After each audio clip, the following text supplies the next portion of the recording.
अस्सलाम वालेकुम। इस लेक्चर में हम टेस्ट नंबर 5 जो केमिस्ट्री क्लास 10 का है, चैप्टर नंबर 5 का वो डिस्कस करेंगे। अच्छा, इससे पहले हमने 9th क्लास की केमिस्ट्री और फिज़िक्स जो वो कंप्लीट कर ली है चैप्टर वाइज़। और इसके अलावा साइंस जो हमारी 2 से लेकर 8 तक है वो भी कंप्लीट हो चुकी है। एवरेज साइंस के हमने तकरीबन 600 प्लस एमसीक्यूज़ वो कवर कर लिए हैं। तकरीबन 10 से ज़्यादा जीएसटी का टेस्ट हम ओवरऑल ले चुके हैं।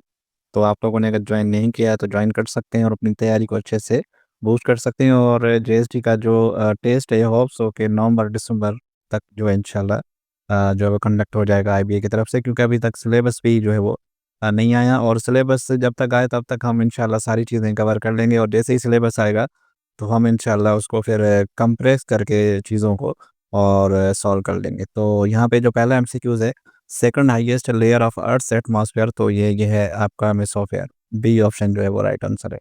क्वेश्चन नंबर 2 है, एरोप्लेन फ्लाई जो है वो स्ट्रोस्फेयर, तो ये बी ऑप्शन जो है इसका राइट है। तो एरोप्लेन जो फ्लाई करते हैं, जो 3 लेयर हैं अर्थ के, तो उसमें जो स्ट्रोस्फेयर है उसमें जो है वो स्ट्रेटोस्फेयर जो है उसमें जो है वो मूव करता है। एटमॉस्फेयर प्रेशर डिक्रीज विथ जो है इंक्रीज इन एल्टीट्यूड। ठीक है, जैसे जैसे आप एल्टीट्यूड पे जाएंगे तो एटमॉस्फेयर प्रेशर जो है वो क्या हो जाएगा, इंक्रीज हो जाएगा।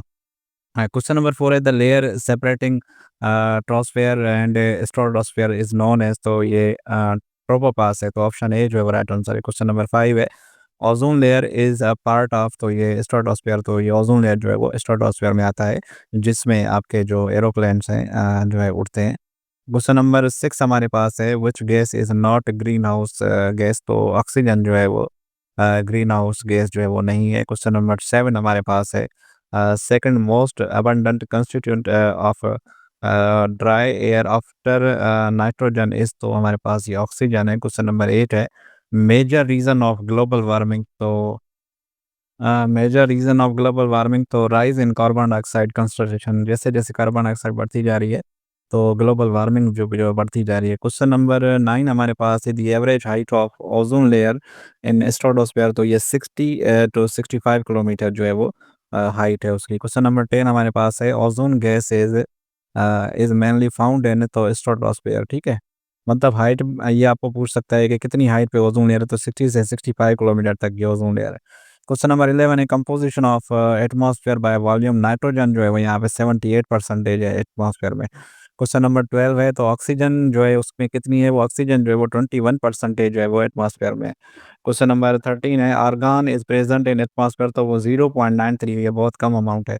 क्वेश्चन नंबर 14 है, कार्बन डाइऑक्साइड गैस कंसंट्रेशन, तो ये 0.03 परसेंटेज है एटमॉस्फेयर में। तो ये सवाल आ सकते हैं कि क्योंकि एटमॉस्फेयर में बहुत सारी गैसेस हैं, तो इसमें आपको पूछ सकता है कि कितना कितना परसेंटेज है, मतलब ऑक्सीजन का कितना है। तो ये आप थोड़ा-थोड़ा इसको याद कर लेंगे। लोएस्ट क्वेश्चन नंबर 15 है, लोएस्ट लेयर ऑफ एटमॉस्फेयर, तो ये ट्रॉस्फेयर है।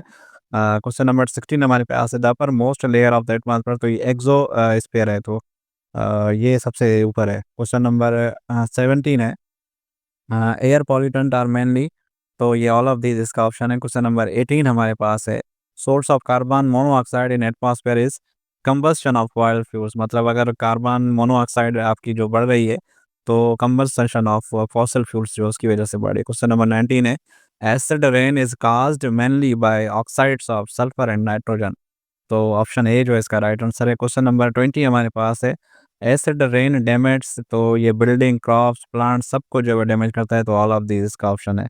ठीक है, तो मैं इसका ऑल ऑफ दिस टिक कर लेता हूँ। क्वेश्चन नंबर 21 हमारे पास है, ozone depletion is mainly caused by CFCs. Question number 22 हमारे पास है, effects of ozone depletion on human health is, तो ये स्किन कैंसर है।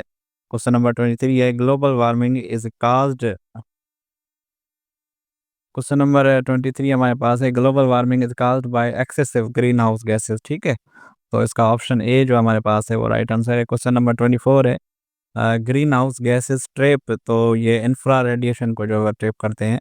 क्वेश्चन नंबर 25 हमारे पास है, एसिड रेन इंक्रीजेस, तो ये सॉलिड एसिडिटी है। क्वेश्चन नंबर 26 है, which pollutant is most harmful for aquatic life, तो ये हैवी मेटल्स है। क्वेश्चन नंबर 27 है, which pollutant is product from volcano, तो ये ऑल ऑफ दीज ऑप्शन है। क्वेश्चन नंबर 28 हमारे पास है, height of troposphere is about, तो ये 0 to 12 किलोमीटर जो पहला पहला हमारा होता है।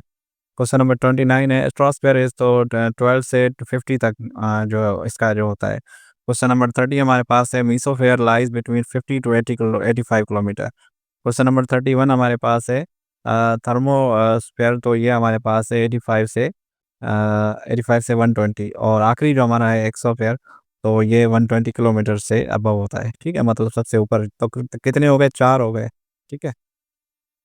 अच्छा जी, क्वेश्चन नंबर 30 हमारे पास है which gas is majorly found in stratosphere तो ये ओज़ोन जो है वो स्ट्रॉस्फेयर में जो है वो होती है जो हमारा कितने हमारे लेयर हो गए अर्थ के 4 हो गए। सबसे पहला हमारा हो गया ट्रॉस्फेयर, फिर स्ट्रॉस्फेयर, फिर हमारा मेसोस्फेयर हो गया, फिर थर्मोस्फेयर, फिर आखिर में जो एक सॉरी 5 हो गए। तो ये आप याद कर लेंगे सीरीज़ से तो हाथों से लिख लेंगे तो आपको याद हो जाएगा इंशाल्लाह।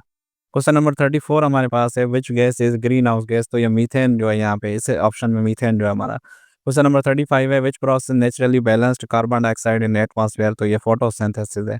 क्वेश्चन नंबर 36 हमारे पास है which gas protect us harmful जो यूवी रेज़ है तो वो ओज़ोन है। क्वेश्चन नंबर 37 है which pollutant is produced by internal combustion engine तो ये NO एंड NO2 है। क्वेश्चन नंबर 38 है जो है अगर आपको नज़र ना आए तो आप सुन लें air pollution occurs when harmful substance enter in air option A जो है 38 का राइट आंसर है।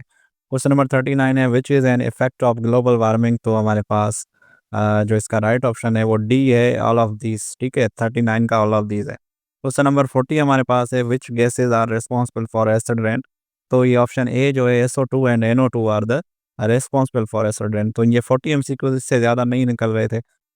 तो मैंने कोशिश की इसमें मोस्ट इम्पोर्टेंट जो है वो एमसीक्यूज रखूँ। तो इस वीडियो में इतना ही इंशाल्लाह कल हमारा चैप्टर 6 होगा और इसी तरह 1-2 दिन में हमारी जो मैट्रिक क्लास की केमिस्ट्री है वो कंप्लीट हो जाएगी, फिर फिज़िक्स और लास्ट में हमारी जो 9th और मैट्रिक की बायोलॉजी है वो हम इंशाल्लाह तकरीबन एक साथ कंप्लीट कर लेंगे। और फिर उसके बाद लास्ट हमारा जो होगा मैथमेटिक्स फिर एक गाइड है, तो वो मैं आप लोगों के साथ डिस्कस करूँगा। तो इस वीडियो में इतना ही, मिलते हैं नेक्स्ट वीडियो में। Thank you so much, take care and अल्लाह हाफ़िज़।